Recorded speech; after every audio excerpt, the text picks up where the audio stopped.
ಈ ದೇಶದ ಸಂತ ಮಹಾಂತರು, ತ್ಯಾಗ ಯೋಗಿಗಳು, ದಾರ್ಶನಿಕರು, ಚಿಂತಕರು ಏನನ್ನ ಚಿಂತನೆ ಮಾಡ್ತಾರೆ?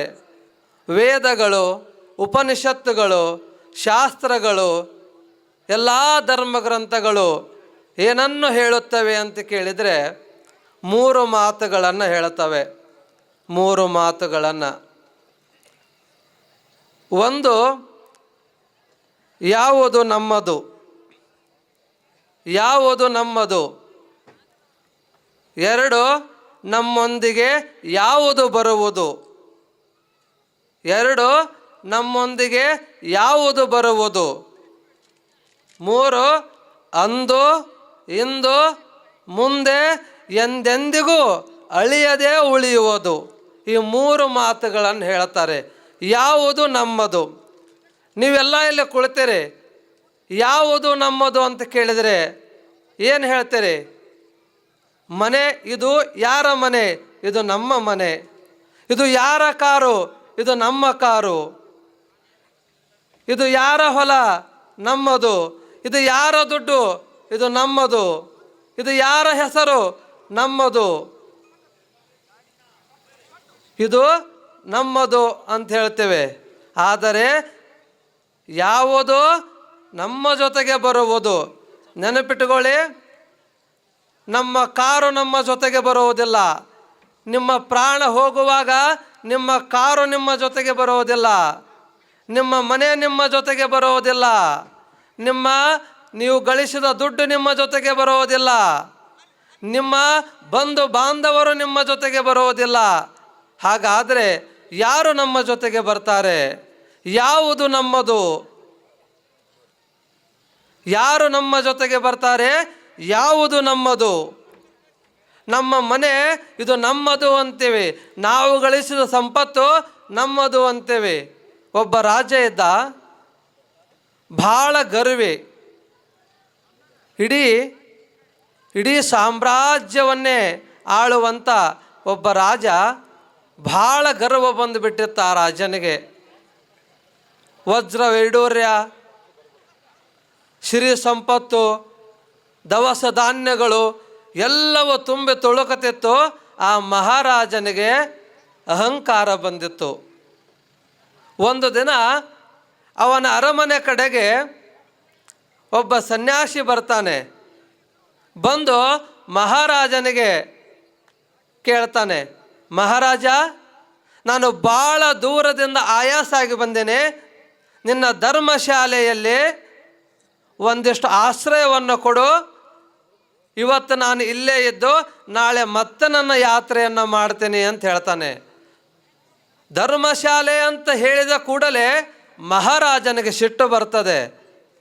ನಾನು ಕಟ್ಟಿದ ಅರಮನೆ, ವಜ್ರ ವೈಡೂರ್ಯ ತುಂಬಿಕೊಂಡ ಅರಮನೆ, ದವಸ ಧಾನ್ಯಗಳಿಂದ ತುಂಬಿಕೊಂಡ ನನ್ನ ಸಾಮ್ರಾಜ್ಯ, ಸಂತೋಷದಿಂದ ತುಂಬಿಕೊಂಡ ನನ್ನ ಸಾಮ್ರಾಜ್ಯ, ಇದಕ್ಕೆ ಧರ್ಮಶಾಲೆ ಅಂತೆಲ್ಲ ಅಂಥೇಳಿ ಗದರಿಸಿ ಬಿಡ್ತಾನ ರಾಜ ಸನ್ಯಾಸಿಗೆ.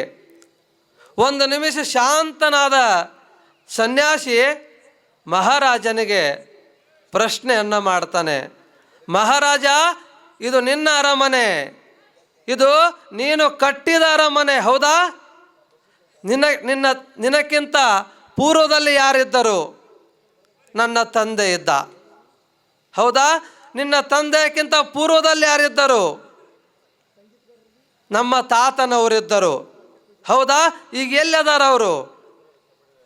ತೀರಿ ಹೋಗಿದ್ದಾರೆ, ಸತ್ತು ಹೋಗಿದ್ದಾರೆ, ಅಳಿದು ಹೋಗಿದ್ದಾರೆ ಅಂತ ಹೇಳಿದ ಕೂಡಲೇ ರಾಜನಿಗೆ ಅರಿವಾಯಿತು, ಇದು ನನ್ನದಲ್ಲ ಅಂತ.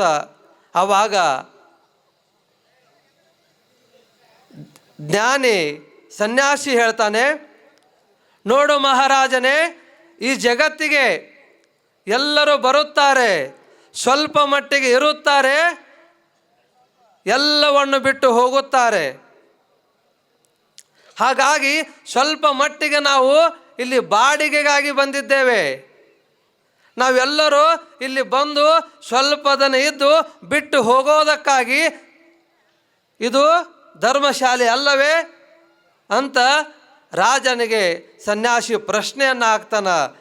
ಆವಾಗ ರಾಜನಿಗೆ ತನ್ನ ತಪ್ಪಿನ ಅರಿವಾಗಿ, ಈ ಜಗತ್ತಿನಲ್ಲಿ ನಾವೆಲ್ಲ ಬರ್ತೀವಲ್ಲ, ಸ್ವಲ್ಪ ಮಟ್ಟಿಗೆ ಬಂದು ಈ ಬಾಡಿಗೆಯ ಮನೆಯಲ್ಲಿ ನಾವೆಲ್ಲರೂ ಇದ್ದು ಹೋಗ್ತೇವೆ.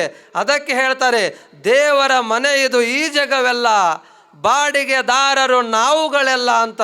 ಇಲ್ಲಿ ಯಾವುದು ನಮ್ಮದಲ್ಲ, ಇದು ಎಲ್ಲವೂ ಭಗವಂತನ ಸೊತ್ತು, ಇದು ಎಲ್ಲವೂ ಗುರುವಿನ ಸೊತ್ತು, ಇದು ಯಾವುದು ನಮ್ಮ ಸೊತ್ತಲ್ಲ. ಇಲ್ಲಿ ಯಾವುದು ನಮ್ಮದು? ನಾವು ಗಳಿಸಿದ ಸಂಪತ್ತು,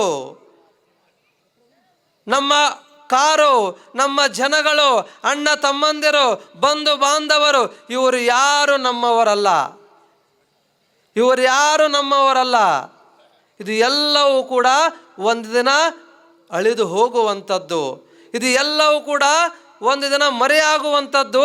ಇದು ಯಾವುದು ನಮ್ಮದು ಅಲ್ಲ ಅಂತ ಹೇಳ್ತಾರೆ.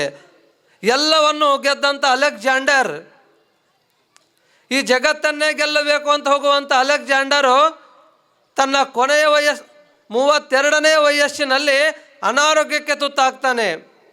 ಅನಾರೋಗ್ಯಕ್ಕೆ ತುತ್ತಾದಂಥ ಸಂದರ್ಭದೊಳಗೆ ಈ ಜಗತ್ತಿನ ಎಲ್ಲ ವೈದ್ಯರನ್ನು ಕರೆಸ್ತಾನೆ. ಈ ಜಗತ್ತಿನಲ್ಲಿರ್ತಕ್ಕಂಥ ಎಲ್ಲ ಔಷಧಿಗಳನ್ನು ತರಿಸ್ತಾನೆ.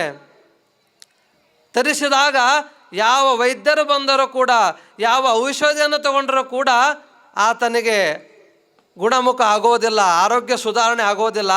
ಆವಾಗ ಜಗತ್ತನ್ನೇ ಗೆಲ್ಲಬೇಕೆಂಬ ಅಲೆಕ್ಸಾಂಡರ್ ತನ್ನ ಎಲ್ಲ ಆಡಳಿತ ಮಂಡಳಿಯವರನ್ನು ಕರೆದು 3 ಮಾತುಗಳನ್ನು ಹೇಳ್ತಾನೆ. ಏನು ಅಂತ ಕೇಳಿದರೆ, ನಾನು ಸತ್ತ ಮೇಲೆ ನನ್ನ ಈ ದೇಹವನ್ನು ವೈದ್ಯರು ಹೊರಬೇಕು, 1ನೇ ಮಾತು. 2ನೇ ಮಾತು, ನನ್ನ ಹೆಣದ ಮೆರವಣಿಗೆ ಆಗುವಾಗ ನಾನು ಗಳಿಸಿದ ಸಂಪತ್ತನ್ನೆಲ್ಲ ತೂರ್ಯಾಡ್ಕೊಂತ ಚೆಲ್ಲಾಡ್ಕೊಂತ ಹೋಗಬೇಕು ಮುಂದೆ. 3ನೇ ಮಾತು, ನನ್ನ ಮೆರವಣಿಗೆ ಮಾಡುವಾಗ ನನ್ನ 2 ಕೈಗಳನ್ನು ಪೆಟ್ಟಿಗೆಯಿಂದ ಹೊರಗೆ ಹಾಕಬೇಕು ಅಂಥೇಳಿ. ಆವಾಗ ಆ ಎಲ್ಲ ಆಡಳಿತ ಮಂಡಳಿಯವರು ಕೇಳ್ತಾರೆ ಅಲೆಕ್ಸಾಂಡರ್ಗೆ, ಯಾಕೆ ಹೀಗೆ ಅಂತ ಕೇಳಿದಾಗ ಅಲೆಕ್ಸಾಂಡರ್ ಹೇಳ್ತಾನೆ, ನೋಡು, ನಾನು ಈ ಜಗತ್ತನ್ನೇ ಗೆದ್ದೆ, ನನ್ನ ಹತ್ತಿರ ಸಿರಿ ಸಂಪತ್ತಿದೆ, ನನ್ನನ್ನು ಕಾಯುವಂಥ ಅಂಗರಕ್ಷಕರಿದ್ದಾರೆ, ಈ ಜಗತ್ತಿನ ಪ್ರಸಿದ್ಧ ವೈದ್ಯರಿದ್ದಾರೆ, ಈ ಜಗತ್ತಿನಲ್ಲಿ ಪ್ರಸಿದ್ಧ ಔಷಧಿಗಳಿವೆ. ಆದರೆ ಇವತ್ತು ನನ್ನ ಪ್ರಾಣ ಹೋಗ್ಲಕತ್ತಿದೆ, ಈ ಔಷಧಿ ಏನು ಮಾಡ್ತಾ ಇಲ್ಲ, ನನ್ನ ಸಂಪತ್ತು ಏನು ಮಾಡ್ತಾ ಇಲ್ಲ, ಯಾವ ಡಾಕ್ಟರ್ ಏನು ಮಾಡಲ್ಲ, ಅದಕ್ಕಾಗಿ ನನ್ನ ಹೆಣವನ್ನು ವೈದ್ಯರು ಹೊರಬೇಕು ಅಂತ ಹೇಳ್ತಾರೆ. 2ನೇ ಮಾತನ್ನು, ನಾನು ಗಳಿಸಿದ ಸಂಪತ್ತು ನನ್ನ ಜೊತೆಗೆ ಬರುವುದಿಲ್ಲ, ಬಂಧು ಮಿತ್ರ ನನ್ನ ಜೊತೆಗೆ ಬರುವುದಿಲ್ಲ, ಅದಕ್ಕಾಗಿ ನನ್ನ ಸಂಪತ್ತು ಕೂಡ ಇಲ್ಲೇ ಉಳಿತದೆ, ಅದಕ್ಕೆ ಅದನ್ನು ಭೂಮಿಯ ಚೆಲ್ಕೊಂತ ಹೋಗಬೇಕು ಅಂತ ಹೇಳ್ತಾರೆ. ಕೊನೆಯ ಮಾತನ್ನು, ನನ್ನ 2 ಕೈಗಳನ್ನು ಹೊರಗೆ ಹಾಕಬೇಕು. ಇದನ್ನು ಯಾಕೆ ಅಂತ ಕೇಳಿದಾಗ ಇಲ್ಲಿ ಅದ್ಭುತವಾದ ಮಾತನ್ನು ಹೇಳ್ತಾನೆ. ಈ ಜಗತ್ತಿಗೆ ನಾವು ಬರಬೇಕಾದರೆ ಖಾಲಿ ಕೈಲೇ ಬಂದಿದ್ದೇವೆ, ಈ ಜಗತ್ತನ್ನು ಬಿಟ್ಟು ಹೋಗುವಾಗ ನಾವು ಖಾಲಿ ಕೈಲೇ ಹೋಗ್ತೇವೆ ಅನ್ನುವಂಥ ಮಾತನ್ನು ಹೇಳ್ತಾರೆ. ಖಾಲಿ ಕೈಲಿ ಅನ್ನುವಂತ ಹೇಳ್ತಾರೆ. ಅದಕ್ಕೆ ಒಂದು ಮಾತನ್ನು ಬರೀತಾರೆ ಅನುಭವಿಗಳು, ಆಳಿದ ಅರಸರೆಲ್ಲ ಅಳಿದು ಹೋದರು, ಆಳಿದ ಅರಸರೆಲ್ಲ ಅಳಿದು ಹೋದರು, ಬಳಸಿದ ಅರಮನೆ ಬೀಳು ಬಿದ್ದವು, ಗೆದ್ದು ಬೀಗಿದವರೆಲ್ಲ ಸದ್ದಿಲ್ಲದೆ ಕಾಲವಾದರು, ಆಳಿದ ಅರಸರಿಲ್ಲ, ಬಳಸಿದ ಅರಮನೆ ಇಲ್ಲ, ಗೆದ್ದು ಬೀಗಿದವರಿಲ್ಲ, ಸುಮ್ಮನೆ ಒದ್ದಾಡುವಿರಿಯಲ್ಲ, ಸುಮ್ಮನೆ ಒದ್ದಾಡುವಿರಿಯಲ್ಲ ಅನ್ನುವಂಥ ಮಾತನ್ನು ಹೇಳಿ ತಮ್ಮೆಲ್ಲರಿಗೂ ಕೊನೆಯದಾಗಿ ಹೇಳೋದು ಒಂದು ಮಾತು ಏನು ಅಂತ ಕೇಳಿದರೆ, ಎಲ್ಲರಿಗೂ ಬೇಡವಾದ ಬೇಡ ರತ್ನಾಕರ ಮಹರ್ಷಿ ವಾಲ್ಮೀಕಿಯಾದದ್ದು ನಾರದರ ದರ್ಶನದಿಂದ. ಎಲ್ಲರಿಗೂ ಬೇಡವಾದ ಬೇಡ ರತ್ನಾಕರ ಮಹರ್ಷಿ ವಾಲ್ಮೀಕಿಯಾದದ್ದು ನಾರದರ ದರ್ಶನದಿಂದ. ಕ್ರೂರನಾದ ಅಂಗುಲಿಮಾಲ ಧೀರನಾದದ್ದು ಶೂರನಾದದ್ದು ಬುದ್ಧನ ದರ್ಶನದಿಂದ. ನರನಾದ ನರೇಂದ್ರ ಸಂತನಾದದ್ದು ಸ್ವಾಮಿ ವಿವೇಕಾನಂದರಾದದ್ದು ರಾಮಕೃಷ್ಣ ಪರಮಹಂಸರ ದರ್ಶನದಿಂದ. ಬಾಲನಾದ ಹಾಲಯ್ಯ ಯೋಗಿಯಾದದ್ದು ಶಿವಯೋಗಿಯಾದದ್ದು ಯಳಂದೂರು ಬಸವಲಿಂಗರ ದರ್ಶನದಿಂದ.